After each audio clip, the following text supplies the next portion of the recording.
Okay, so now we've hired the right person, all right, at least in our minds. So we've onboarded them. Now what?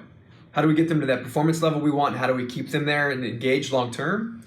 Well, to a large extent, that's management. Okay, we'll talk more about leadership in another video, but for now, let's talk about how do we effectively manage them on a daily basis. Okay, well, the best book I've read, in my opinion, that covers that topic is The 1 Minute Manager, and this is a summary from one of the last pages of the book. So basically, we start right here by setting goals. They need to have clear expectations. It needs to be simple. It needs to be in writing, hopefully no longer than 1 page long. And if at all possible, you need to involve them in the goal setting process. The more they're involved, the more ownership they're going to take, and the more committed they're going to be towards them. Okay, so let's say we've got those goals, and they let's say they achieve one. Okay, they achieve whatever that goal is that you set. Let's do one at a time. So they got that goal. Now they've just won, right? They did a good job. They've done what you're asking them to do, so they succeeded in that. So what do you need to do? You need to make this job fun. That's what you need to do. Okay, like we talked about before, we work too many hours a day, too many hours a week, too many hours in our life to be doing something that we don't enjoy. So we need to make sure that this is fun. We need to praise that behavior. Okay, you need to do it shortly after it happens, as soon as possible, as close to real time as possible. You need to be specific in what that behavior was. You need to tell them what they did right and how you felt about it. Okay, and then you need to encourage them about how it's just, this is awesome. This is the first step in all of this growth and opportunity ahead. You need to help them see that vision of yours again, right? You need to shake hands. You need to proceed with going back and either setting new goals that are more stretch goals, or maybe it's the same goal they're going to be repeating over and again, okay? And you start the process over again, right? That builds a positive culture. It makes them feel like they're winning. It builds momentum. It builds on success, all those good things. Well, the flip side, if they do not achieve those goals, well, first of all, if they don't achieve the goals, they need to feel like they lost. Like it is what it is. It doesn't need to last forever, but they need to feel it. Now, if it's a new hire, you don't need to go down. You don't need to make it that negative of an experience yet. You need to go back to the goals. If it's the first time that they have not achieved the goal, if it's the first time it was set and they didn't achieve it, you need to go back and you need to revisit it.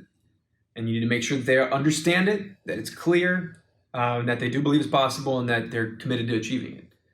All right. Now, if they go through the cycle again and they do not achieve the goal a second time, and go on onward from there, then you need to do, instead of 1 minute praisings, we need to do 1 minute reprimands. All right. And that basically just means that you reprimand the behavior with your true feelings. Like, Johnny, I'm disappointed. I know that you said you were going to accomplish this. It seemed like you were really committed to it. Didn't happen. Little disappointed, a little frustrated. You need to do it soon. You need to do it as close to real time as possible, so that they, really connect the dots in terms of what behavior you're talking about. Again, you need to be specific so they know what behavior you're talking about. You need to tell them what they did wrong. You need to, at the end though, this is the pain point. You need to be able to move on from that. You need to be able to wipe the slate clean, and you need to be able to move on in a positive fashion. So you need to go back to encouraging them, just like you did down here, right?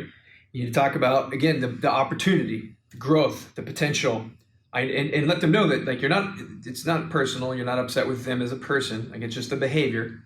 And moving forward, I believe that you're committed to changing the behavior. I'm confident that you're going to overcome and achieve these goals. And when we do that together, all this opportunity lies ahead, and you need to share your vision with them again, okay? That's it in a nutshell, okay? Now, this is not, and then you go back up top, and then you either revisit the goals and get their buy-in again, or if you need to change goals, you can.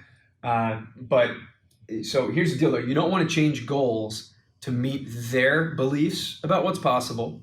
You want to change their beliefs about what's possible to help them achieve their goals.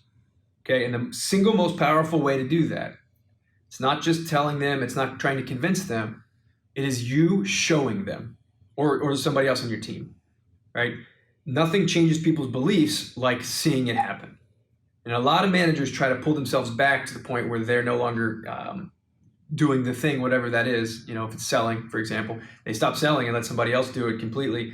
When you're trying to develop and hire that person to learn how to do it, if they don't believe it's possible and nobody's doing it in front of them, it's really hard to change that belief system, right? So a lot of times you need to be the one to do it in front of them so they see it.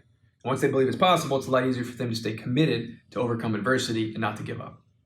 Okay, that's it. All right, that's it in a nutshell. So now we've talked about, again, understanding what our ideal candidate looks like in our mind. What are the attributes we're looking for? Okay, we talked about the setting the wide net to be able to get a lot of leads and a lot of people in front of us, marketing/recruiting. And then once we get them in front of us, we talked about interviewing correctly to weed out the poor hires and to bring on and hire, the right people and to sell the right people on the job and the opportunity. We also talked about onboarding correctly to make sure that they are developed effectively so they can do the job. And we talked about managing them so that they get up to that level of performance you're looking for and they stay there and they stay positive and engaged long term. Okay? And specifically, mostly we're talking about trainers to this point. A lot of it applies to any position, but specifically mostly trainers. Now, we're going to get into, in other videos, we're going to talk more about the concepts of leadership and specifically hiring and training, developing salespeople as well.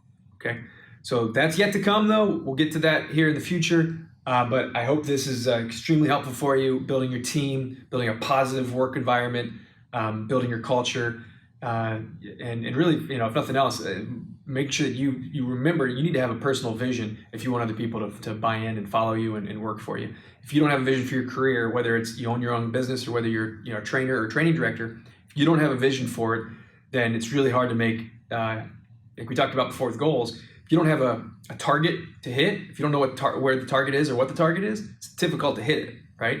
So you need to really spend some time and identify what your vision for your life is, and it's going to help a lot with this whole process. So, but more of that in the future. I appreciate your time, and I'll talk to you again soon. Thanks.